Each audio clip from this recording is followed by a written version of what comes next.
Well, I think we had a successful draw. I'm very happy of the turnout, of the way it was presented. And I hope FIFA was happy with how we conducted it, especially, of course, we were working closely together with FIFA, LOC, and the PFF. So I think naman we have first place na tayo when it comes to the FIFA Futsal World Cup. Again, I'm very happy with how the draw turned out. Sir, how do you see this tournament impacting the growth of women's sports worldwide? Well, you know, I'll give you a backstory. You know, one of the draw presenters, she was one of the best futsal players of her time. No? Unfortunately, wala pang World Cup ng panahon na yun. At least ngayon, yung mga nagpupursige sa larangan ng futsal have something to look forward to. Ngayon, meron ng stage para malaman kung sino pa talaga ang pinakamagaling sa buong mundo. And tayo, we're very fortunate that FIFA has given us the opportunity to be part of it. No? So I think more than anything, it will encourage our kids, our girls, also the boys, no, to do better so that they can reach the pinnacle, which is the FIFA Futsal World Cup. Sir, any message to viewers?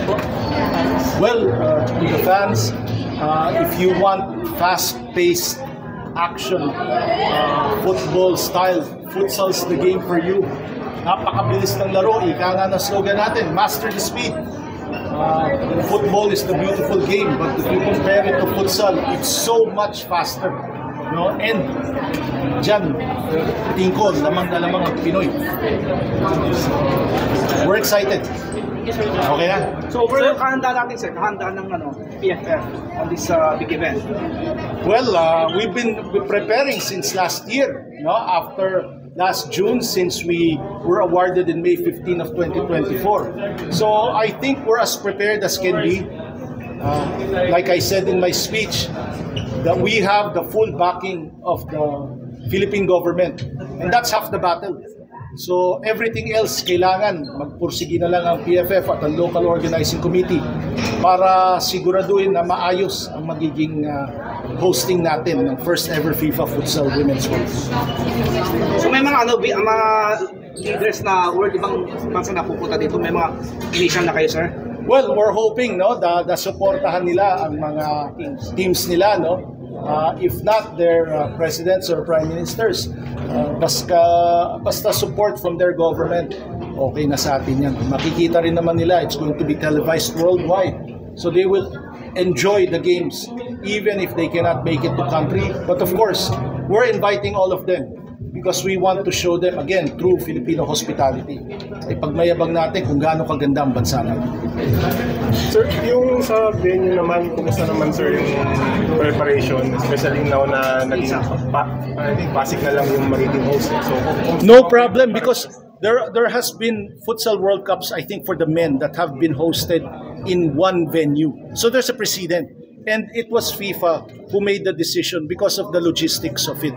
No, so we're fairly confident that holding it in one venue will not in any way be a step down or a demotion. If anything, we might be able to show them a better hosting because we take the logistics out of the equation. Sa isa na we're focused in one venue. So we're pretty excited to be holding everything in Pasig, in the Phil Sports Arena. Sir, meron na bang anong gagawin sa Phil Sports?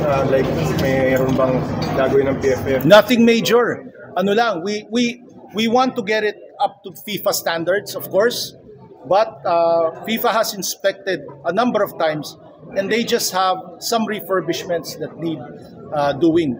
Again, with the utmost support of the PSC through Chairman Pato Gregorio, kayang-kaya natin. Kayang-kaya. So speaking of which, kumusta yung coordination with the other government agencies? Kasi siyempre may It could not have been better because of the administrative order of the President through the Executive Secretary. Administrative Order 35, I believe, na nagsasabi na dapat all government agencies should support this event.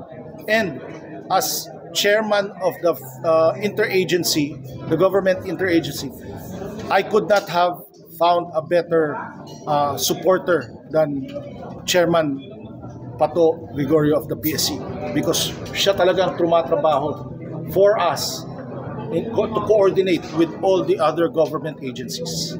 How about po, sir, yung making the team as competitive as possible in the world stage? Well, tuloy-tuloy lang ang pag-ensayo natin.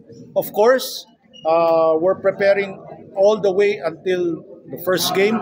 We're sending the girls to Japan, possibly Indonesia and Vietnam for our final preparations. May prediction po ba kayo, like, ilang victories ang makukuha natin sa futsal world? Mas madali pa mag-square root ng 6-digit number dyan sa tanong mong yan. Pero what I can promise you this is it will be a world event to remember. Remember, this is the first edition. This is not the second or the third. And this is one of the ways for us to showcase true Filipino hospitality. So it's really very exciting. And again, I think everybody, if you like football, if you like basketball, parang a combination of this.